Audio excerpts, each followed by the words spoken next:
you're going to be tuning into this weekend's fight, here's a tip.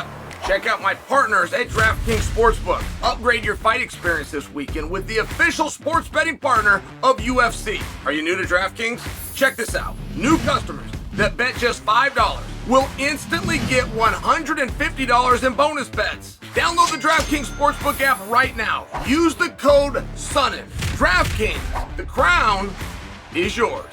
That's right. New customers can bet just $5 on anything and receive $150 in bonus bets instantly. DraftKings is giving new customers a shot to get in on the action all night long. If sports betting is not yet available in your state, don't worry. DraftKings is the one-stop shop for all things daily fantasy where you have the chance to win cash prizes. Don't miss out on all the action this week at DraftKings. Download the DraftKings app today. Sign up using dkng.co/Sonnen or through my promo code SONNEN, only at DraftKings Sportsbook. Francis Ngannou getting whitewashed out of the Ultimate Fighting Championship. So there was a comment made. I think Izzy had made that comment. And Izzy's a very loyal guy. Like, that's cool stuff. If that in fact did come from Izzy and he was trying to stand up for Francis, cool move. And very in line with Izzy. He was the first one to stand up when Joe Rogan was going through it. Be very in line. But is it accurate? We got to look at it. Is it accurate? So there was a clip, and it was Izzy himself. He was speaking about Dricus tying him into Africa and African champions. He was talking about the three kings, Kamaru Usman, Israel Adesanya himself. Francis Ngannou went right back to African champions, went right back to Dricus du Plessis, said he'll never be the fourth king. All right. That is what Izzy said. And when that got played back, right, and it got played out exactly the way I just said, which is how we all know that it was said in the first place. When it got played back on a different platform, when Izzy said Francis Ngannou, that part had been edited and was out. Okay. Now, is it accurate by Adesanya? I mean, it's one of these things in sport and not just this one. It's one of these things within companies and not just this one. That yesterday does not get remembered the same. Like, just by example, okay, they didn't say Francis Ngannou's name. Okay, fair enough. And we've decided there's a bad relationship with Francis Ngannou. Okay, fair enough. But Chuck Liddell's name also hasn't been mentioned in a meaningful period of time. And we understand there is not a negativity towards Chuck Liddell. I mean, I'm only offering for you that there aren't very many promotions or very many companies that are in the brand of building and moving what's forward that are looking at yesterday. So what would you make of that? And when Francis's name was taken out, and that required a level of effort, right? It's not quite the same thing for me to say, well, they weren't talking about Francis's good times, but they weren't talking about Chuck's good times either. That is very different than taking an effort to remove the name. I get that.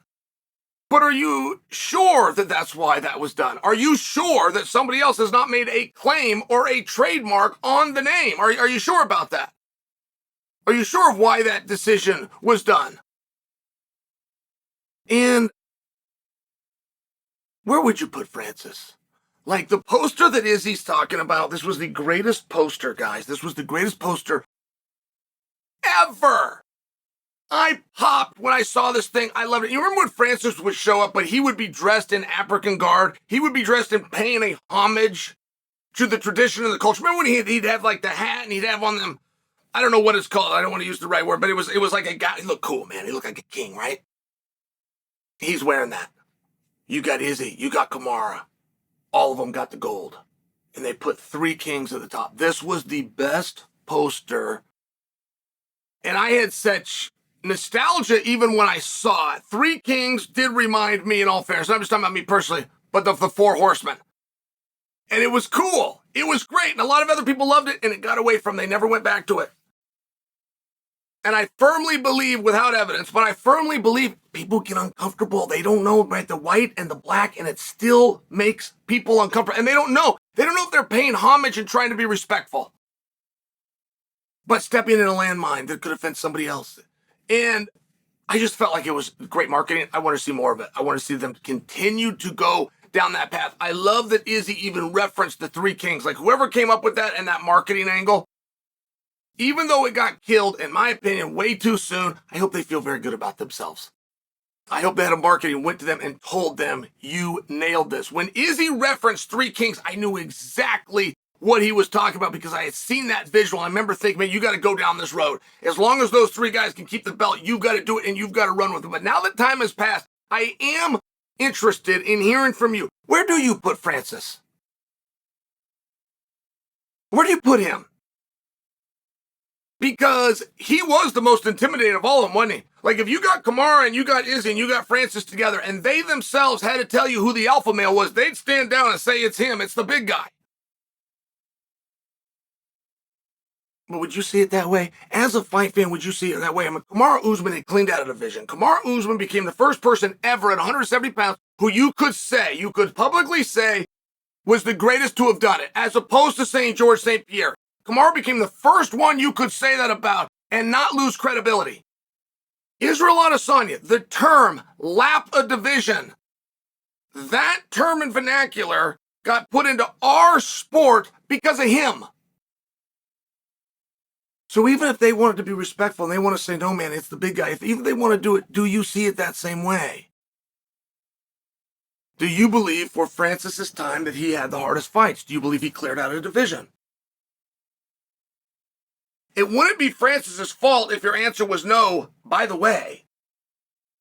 Like, one thing that George St. Pierre did, and it's so tough. It's going to be so tough to outdo this because it wasn't by design. It's just the way that it happened. Right? You're not controlling who your opponents are. It's the point that I'm getting ready to make. But when it does work out just perfectly for you, it's part of your legacy, who your opponents were. So what George did, he beat all the guys of the previous era. That's what the Matt Hugheses represented, by the way. He beat all the guys of that previous era. That's what the BJ Penn win represented, by the way. That's what the Sean Shirk win represented, by the way. But then he beat all of the guys of his era. That's what the Josh Koscheck's and the Nick Diaz's represented. That's what the fight with Dan Hardy represented. He then beat the next era. When he got that win over Johnny Hendricks, vacated the belt, and Johnny came and grabbed it and ran with it, George has now covered the spread of 3 eras. I got to give that to him. And I will not put somebody in front of them if they cannot match that stat. I will also admit the unfairness of that to be held against someone else because you don't control who you fight. Now, I'm offering you that whole diatribe because I'm not being my usual dick of a self and finding a way to take a shot at Francis. That's not his fault. But I'm asking you, did it happen nonetheless? There has never been a time in UFC history, and guys, we're riding on 4 years now. There has never been a time where there was not at a minimum an All-American within the bracket. At a minimum. We've had Olympians, we have had national champions. Wrestling has never been so underrepresented. Which is fascinating if you look at the history, because the first ever champion in Dan Severn, the second ever champion in Mark Coleman, the next guy to come along in Kevin Randleman, all the way up in the heavyweight class, and he was a 77-pounder. Taken over by Randy Couture. Like, it's never, we don't even have one in the bracket. And when Francis was fighting, we did have one. We did have one. And they didn't match up. That's not Francis's fault, but that is Daniel Cormier. And I would watch Daniel doing interviews with Francis. And I remember sitting there looking and watching it and going, this is incredible. This is the first time in sport where the announcer could take the suit off and beat the guy he's interviewing who is the heavyweight champion. That doesn't mean it's so. This is what I thought, though. And I can't hold Francis accountable. And you want to know why? Because Francis was willing to fight DC. Francis, after he knocked out Rosenstruck, UFC 246, first one back in COVID, was announced the #1 contender. But the title fight was already announced as well. and that was going to be Stipe versus DC. Whoever won that draws into Francis.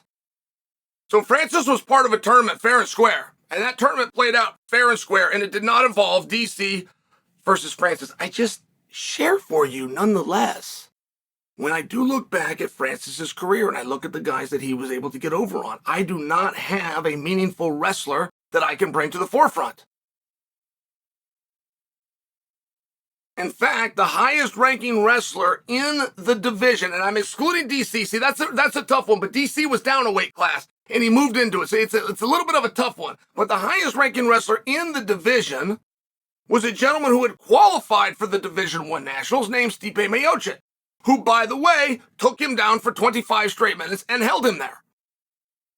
So it's one of those things where I do wonder, where do you remember Francis? And he was named one of the three kings, and it was very sweet and very thoughtful. And you have Adesanya, who is a goat of a division, and one of the goats of the sport. And that's now. He's not even done. And he is vouching for Francis. He's saying he's one of the greats. He's saying he should be remembered. And I'm curious about that. I'm curious where you guys put him. Did he stick around long enough? Did he have the right fights? Was the division deep enough? Do you accept those outcomes? Not only left a fight on the table, and what I wanted to see in DC, because I think it's a matchup issue, left a fight on the table, which would have been a true trilogy against Stipe. Sure, it beat Stipe, but Stipe beat him too, so now you go to number 3. And then you have Jon Jones. You have the guy that came into the division. You got one common opponent, but you don't have a common battle. Took you 25 minutes in controversy, took Jones 4 minutes and didn't break a sweat. It's one of those things. It's one of those things. And I am curious, where do you put him? Definitely somewhere special. What Francis did against Tyson Fury is the most remarkable sporting event I have witnessed. Not combat sport, not boxing match. It is the most remarkable sporting event that I have witnessed. I would put that further than a congratulations. That goes into the category of inspirational. There's not very many men that have ever done that. So I put him in a special pot. But we're talking about the UFC specifically. We're talking about that brand specifically. And I'm asking you. He didn't lap the division. He's not one of the goats like St. Pierre, Kamara. But he did have the belt. He was the champion. It was short-lived, but it happened. So where do you put him in UFC history?